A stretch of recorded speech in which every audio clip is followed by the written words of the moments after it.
Hi, everyone. Thanks so much for joining for another live payrolls market live. Now, we're going to jump straight into the charts because a lot is going on. This is my typical, I'm starting with world equity indices.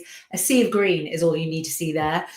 You can notice if you follow my pointer, this shows you the percentage change returns so far today. Obviously, US markets aren't open yet, but European markets and Asian markets all higher. So Chinese markets also higher. They're the big outliers. They're up 2% today. That came on the back of a bit of a reversal on some comments made by the finance ministry in China about trying to limit speculation and not create bubbles, etc. But overall, very positive day. Leading up to this payrolls report, the S&P 500 yesterday hit a record high. There's going to be some big gainers there as well. Broadcom and that had a fantastic earnings report last night. They're joining up with OpenAI to create a new chip that will that could rival Nvidia. So they are one of the top drivers actually of the sorry, just bear with me. I'm just going to pull up their chart. They're one of the top contributors to the S&P 500 over the past month, and we expect them to get to a record high and maybe above it. 312 is the record high. They closed at 306 before their earnings report yesterday. So we expect a nice jump higher. Markets expecting, the last time I looked, about a 5% gain in their share price. Now, this is the economic calendar. We are looking at non-farm payrolls, 75,000, but please read this up here. BLS, that's the Bureau of Labor Statistics, they're experiencing technical difficulties. They can't get their data retrieval function to work right now, so the data may be delayed. We're hoping it's only going to be delayed by a couple of minutes, but this is a really important report. Those of you who read my preview will know that. Because for a number of reasons. Political. Last time Donald Trump didn't like how weak the number was. It was 73K, but there was also a downgrade of 258 thousand payrolls, for the 2 months to July. So that was for May and June. So those payrolls were revised down by over 250,000. Did not like that, and then fired the head of the BLS. So it's interesting to see the first time under a new head, or I think it's an acting head at the moment, that there's this delay. What does that tell us? Some people, the contrarians or the conspiracy theorists, some may argue, may think that this is linked to maybe trying to placate the White House in some way, but they certainly won't do that if they are really, really delayed or if there's a problem with this data. The other thing to point out, unemployment rate, the market's expecting a slight increase higher, 4.3% from 4.2%. Now, a lot of people are talking about how, well, we can't talk about softening in the labour market when we've got a 4.3% rate unemployment rate, because that is historically a very low level. Really, when you get into recessionary territory, you're looking at 6-7% plus. So we're nowhere near that level yet. And that is absolutely true. However, the unemployment rate is not giving us a full picture of the US labour market. And why is that? Well, that's because the labour force participation rate, so that is a number of people who are considered eligible to work, if you like, either by age, because 16 to what I think it's 64, the retirement age in the US, but don't quote me on that. People are leaving the jobs market, and essentially that's because baby boomers, they're retiring. Some people are retiring early. Some people are getting sick, and they're not going into the workforce. Also, of course, you've got a large number of you've got a whole issue around immigrant employment in the US, and people leaving because of that. So it's very, very complicated. It's very political. Anything to do with the labour market, it is really political, as we're finding out. But the labour force participation rate, I just want to pull up the chart. I don't usually talk about this, but I do think it's really interesting. If you look at the labour force participation rate, it has fallen to its lowest level since 2023. So it is trending lower. When that happens, it's a sign of change in the labour market. So we're not anywhere near at the levels that we were in 2020, but we're definitely coming off that peak. So it suggests that, maybe less people are actively looking for work and actively trying to get a job, maybe because of age, they're retiring early because maybe they've done really well with their 401ks because stocks have done so well in the last 5 years. That's an underreported reason. Thirdly, because as I mentioned, there's an immigration issue with some people feeling like they have to leave or being asked to leave the US or forced to in a lot of cases. So that all plays into it. And of course, as you've got a smaller labour market, then that will keep the unemployment rate artificially low because more people will need to fill the jobs that are available, but it doesn't mean that the US economy is creating lots of jobs. It means that the number of employees is falling. So that is something to watch out for as well. Let me just push that up so that we're definitely keeping an eye on this. Hopefully we're not going to be too delayed, but just looking at going back to equities, as I said, we're in a bit of a risk buoyant mood. September is a funny month for stocks. Seasonally, it's a very weak month for stocks. 4 out of the last 5 years, we've seen US and European stocks decline in September, although they do tend to recover very quickly by November. But September is seasonally a weak month for stock markets. I'm just looking here. If you follow my pointer, that shows you the 1 month percentage return. US stocks outperformed European stocks in August. Now, what happened in August? Well, if we go back to the beginning of August, 4 weeks ago, you might remember that weak payrolls number. Donald Trump then started to really up the ante and put a lot of pressure on the Federal Reserve, so that a huge amount of interest rate cuts were priced in. I'm going to show you this chart because it really is quite something.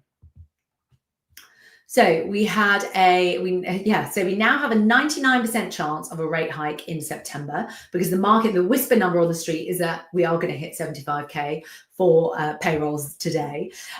We've got a 59% chance of another cut in October and 85% chance of a cut in December. So we've got 2 full cuts priced in with a really good chance of another cut. Look, it's gone up to 62% in front of us here, of another cut in October, so the 3rd cut. And between now and the start of 2027, over 6 rate cuts are priced in. That is huge. That would send the US neutral rate to below 3%, so 2.85%.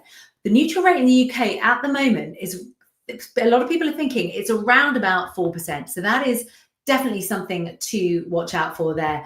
And we bring this up because last time when we saw that weak payrolls number, it really had an impact on the interest rate futures market. Now, we don't expect that to be followed up by, we don't expect another 6 rate cuts to be priced in, for example. But we do think that they could then become, if we do get a really ugly number, so maybe something below 50,000, then we could see a 50 basis point rate cut start to get priced in for September. So that meeting is on the 17th.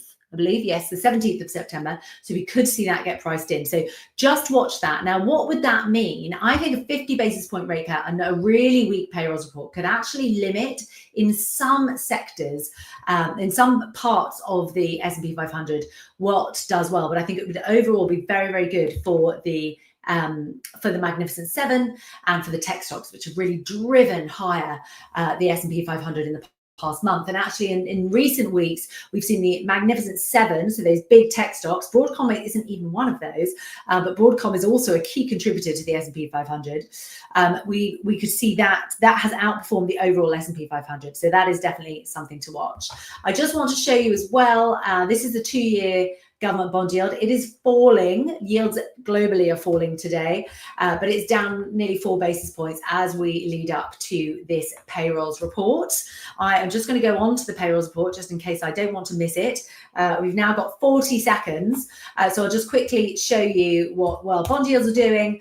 Bond yields, they are lower across the board, being led by the US. This is the 10-year. We'll look quickly at the 2-year. It's the same. Oh, that's a 5-year. Sorry. We'll look quickly at the 2-year. There we go. So yields are falling. They're not falling in the UK, but very mild movement there. In the past past year to date, actually, US yields have outperformed, US government bonds, have outperformed all European yields. And we've seen a 17 basis point decline in the 2-year Treasury yield. That compares to a 12 basis point increase in the UK yield. So this data may be delayed. So it's now 1:30. Oh, we've got 22,000. Oh my goodness. That is a much weaker number. So that, oh wow, we're just kind of shocked by this. We've seen an increase in the unemployment rate to 4.3%, a decline in the manufacturing payrolls to there's been a fall of 12,000, private sector payrolls 38,000, and a slight upward revision to the July number at 79k from 73k. So a 22,000 increase in payrolls. That is absolutely tiny. Slight increase in the labour force participation rate there. Average hourly earnings, they've fallen a bit more than expected, 3.7%, down from 3.9%. And the net revision much smaller. So there was a decline of 21,000 in the July and the August payrolls report. So very mild. So Donald Trump shouldn't get too worried about that, but he's not going to like this number, 22,000. The US economy is not hiring. Let's see what that's done to bond yields. Massive decline in bond yields. Look at that, an 8 basis point move lower in United States yields. We're seeing Europe follow suit in a slightly delayed fashion. But yeah, that 8 basis point move. Let's see what this has done to the dollar index. Yeah, big decline in the dollar index, of course. The whisper number, as I said, was 75. That was wrong. We're at the lows of the day for the dollar index. We're currently trading below 98, so at 97. If I just bring up that candlestick chart, zoom out a bit, you'll see what that means. We are below the 50-day moving average. So that slight increase we saw earlier this week in the dollar, that's been eradicated. So we are now below the 50-day moving average, which came in just below 98.10. So we're currently trading 97.90. So a big drop there in the dollar index. So the dollar is weak across the board. It's the weakest of the G7 currencies, which definitely opens the way to that move back to kind of 96 really, or 96.50, 96 and a half, I think, with that very weak number. This is an ugly number. So I would expect this is the world interest rate probability chart. It's going to take a little bit of time to drive that, to get this updated. But I think that we're going to start pricing in more than 25 basis points for September. So that's September 17th. Fed meeting. I think there's going to be a big increase in expectations there. We've seen so the October figure had been at 50% just earlier today. It's now at 62% chance of the cut. 87% again, of course, for December, 99.7% chance of a cut here. So fully priced for a cut, but it's whether or not we start pricing in 100 basis points cut. What has this done to equities? Equities are a bit stand still. They're standing still at this moment. We're not seeing too much movement, a bit of a move lower actually in futures. And I think that's because this is really leading to some worry about payrolls. Now, let's just dig into that payrolls report, see where the jobs were created and weren't created. Just bear with us one moment. This might be actually harder to get because of this BLS problem. Okay, let's, here we go. Yeah, so we're going to see if we can upload this. Until then, I'm just going to keep looking at that dollar. I'm going to go into a tick chart so that we can see exactly what it's doing right now. Yes, we're extending those losses on the day. So we're, again, 97.80. As I said, that 96.5 level from the end of July, the start of July, end of June, that is the next key support level since we sliced through that 50-day moving average. So any hopes of a recovery, I really think they've been dashed by this. We've got 7 basis point decline in 2-year yields. Let's see what that's done to slightly further out the curve, because it wasn't that long ago actually that it was only back on Tuesday that there was that big concern that we were going to see a massive increase in yields. We saw a bond market sell-off. Well, that's absolutely reversed. So yes, 5 basis points down nearly on the 10-year US Treasury yield. Again, European yields following suit. The UK yield tends to follow the Treasury yield very, very closely. And we've even got a 2.5 basis point drop in the 30-year yield, which is taking us away from that key 5% level in the 30-year US Treasury. So that had been at 5%. It breached the 5% level at one point this week, but it's now trading at 4.82%. So much lower. Again, let's just see if oh yes, we have, right. So we saw job growth in education services, in leisure and hospitality, very, very minor though, and also in financial activities. And then we saw declines in everything, pretty much everything else. Government, we've seen in government, in professional business services, in financial activities were slightly lower, and construction as well.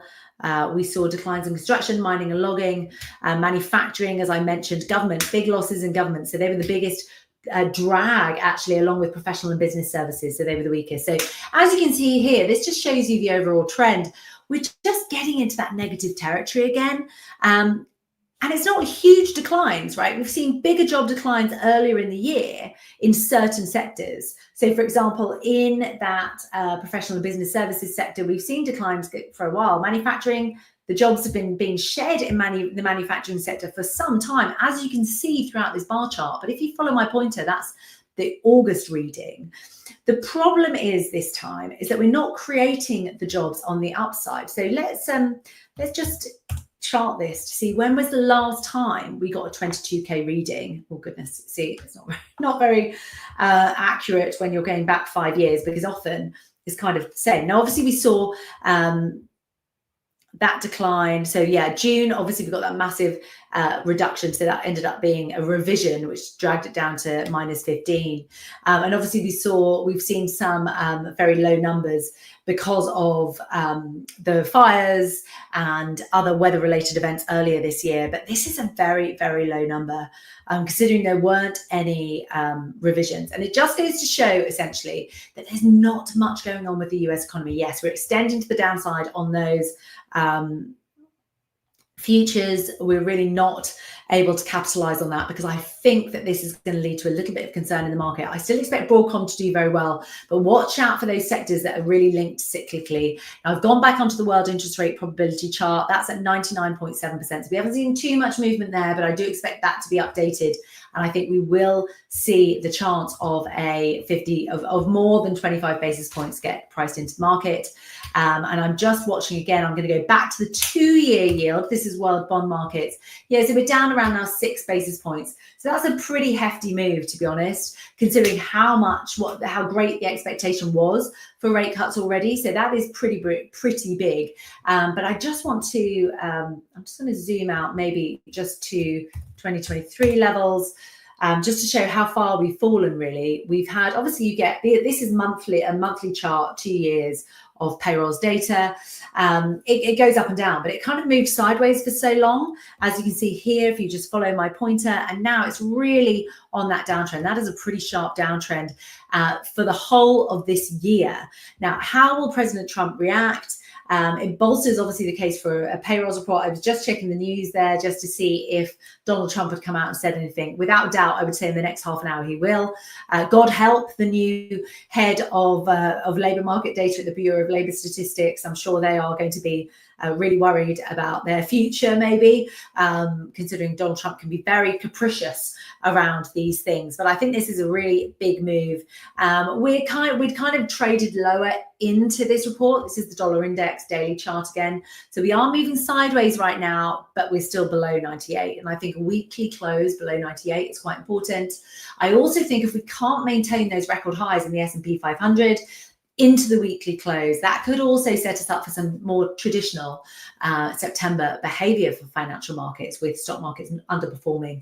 So last month we saw weaker payrolls, but a massive increase in interest rate cut expectations. We don't think that will be repeated this month. The impact of last month, that led to much lower bond yields, with US bonds outperforming European ones. And we also have some really good news on stock markets. So a lot of upward momentum combined with some pretty good earnings as well, really boosted US stock markets. Now, we've still got those earnings to hold on to, but I think the fact that the economy is weakening, as we're seeing in the labour market report, could actually just limit, certainly in the short term until we get more economic data throughout this month, could limit the upside for US stocks. We've also got more gains for US bonds, but yields are falling quite sharply, as we've seen. And I think this is really just going to keep the dollar very much in the doldrums. So they're the three key things. Now, just looking at the gold price, that's another thing.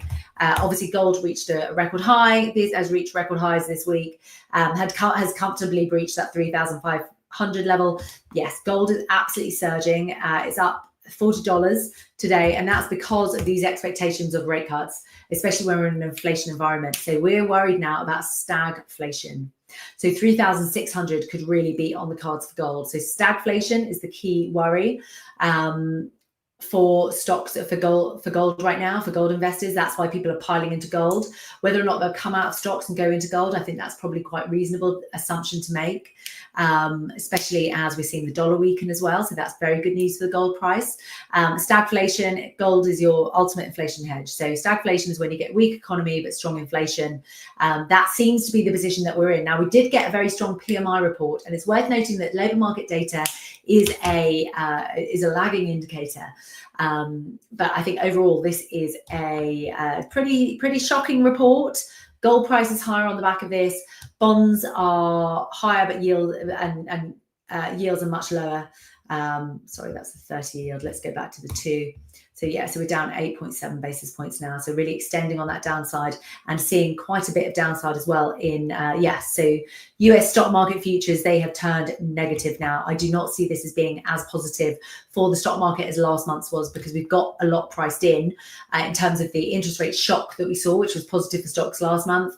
Now the shock is going to be actually the US economy is weakening. What does this mean for global outcomes? So some pockets of strength. I still expect Broadcom to do very well. Maybe the Magnificent Seven will do quite well as well. Remember, they've got some defensive attributes. Also, the AI trade is generally quite good. But if there is a weak economy, who's going to buy all this AI stuff? So that, again, could keep some downside and some limited enthusiasm. We are moving a little bit higher now. We're kind of doing your typical post payrolls move in this. So we are seeing now we're higher actually in US stocks. I don't see it as lasting though, I have to say, but we'll have to see where the cookie crumbles. Yes, look at this. We are now pricing in a 50 basis point rate cut. That might give a temporary upside to stocks, because a 50 basis point rate cut is a real shock, positive shock for the economy. So that's why we're seeing US futures bounce on the back of that. But look at that. 105. So we're now pricing in more than one cut on the 17th. Now, guys, thank you so much for joining. We've had a shot, another month of quite shocking payrolls data. So it's never a dull moment, but this is going to be a volatile afternoon for markets, I think. So thanks so much for joining, everyone, and we hope to see you next time.